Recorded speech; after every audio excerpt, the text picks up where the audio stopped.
Hi Corey, and welcome to the show. Thank you. Corey, what made you decide or go out for the part in Dream a Little Dream?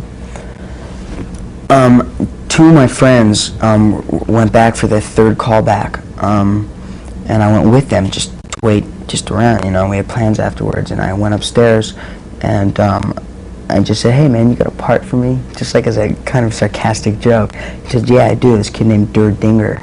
And so I was like, "Oh, how cool, Dinger," I just said, "I want the part," and he said, "The part's yours." It was like such a fluke. It was the experience, a memory. Now, how do you like working with Corey Feldman? Because of a real...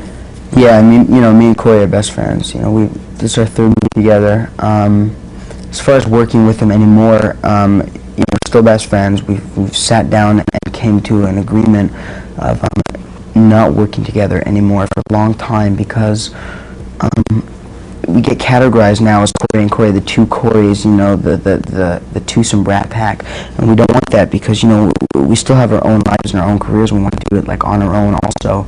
We both love each other. We're best friends still, but it got too hard.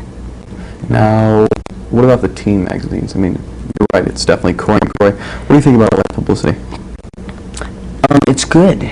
I mean, it can't hurt. Even no matter what they say, it can't hurt unless it's like devilish, evil, evilly bad. As far as more than 50% of the things they say, either it's like stretched truth, aren't true. And a lot of that isn't their fault. It's because they don't know, like, quote unquote, everything that's true. I don't mind them. Slowly but surely, as far as movies and teen things go, movies I want to kind of get out of the little younger brother role into kind of the young man, either older brother or only brother, living on my own. I want to carry it. I don't want to portray that kid anymore. And hopefully that'll hook on to the teen magazines and things like that, and I'll get into GQ and start getting into things like the Johnny Depp kind of a category of the older person. That's what I want to do. Hopefully it'll happen. Now, dealing with the role that you've played, what traits do you feel come from you and your character? Like how am I like my characters? Mm-hmm. Well, not I mean Lucas was not my character at all. As far as License to Drive went, Les Anderson was like kind of me. Lost Boys was definitely all me. I loved it. Dream a Little Dream was a little bit of me, but more Dinger. More of a character thing. So it's just building around me with more things that I know how to do. Mm-hmm. It's like all like impressions. It's all like what you know how to do in real life, like act. If you don't go to school, you play sick. Things like that. That's how easy acting is. Everybody's an actor or actress.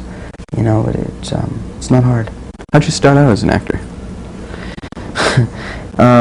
My sister had a lot of friends in the business in Toronto, like that were in commercials and extra things, and she wanted to be an actress very badly.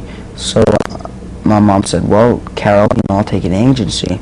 And I was like, "Okay, so you're favoring her? Where to go, Mom?" So she took me too, and somehow I got a movie. I did a TV series, 7 shows, Edison Twins, Canadian thing. 2 commercials, and I got Firstborn. Ever since Firstborn, the producer Stanley Jaffe and Sherry Lansing got me an agent in LA. I did 2 more movies, and then I moved out here. You've worked in TV and film. Which do you prefer and why?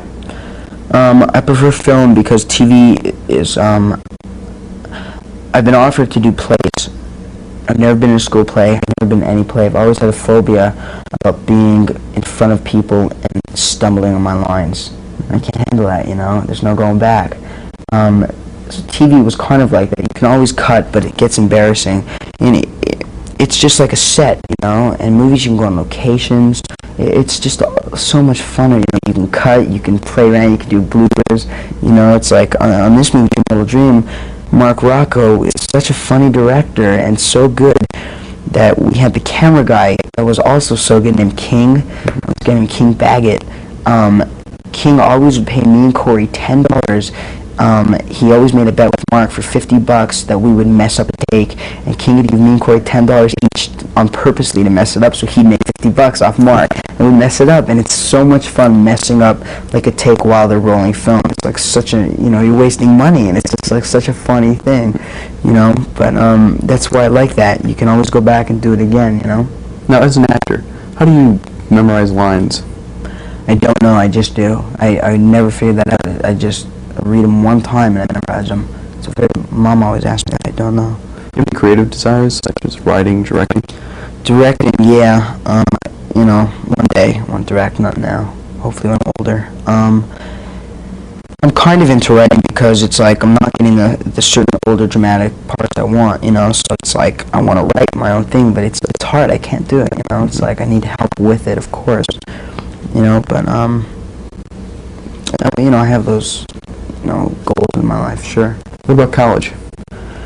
Thinking about it, probably 90% no way, but I'll give them it's 100% no way for me because I hate school.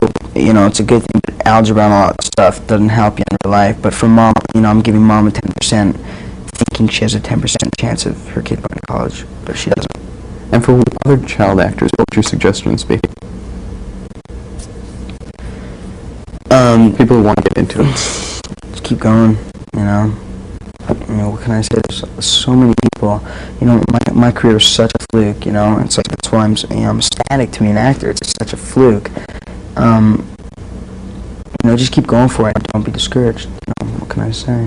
And for my last question, what would you like to see yourself be doing, maybe roles or whatever, in 5 or 10 years? I just want to do Love Story with Michelle Pfeiffer and leave it at that. It's my desire right now.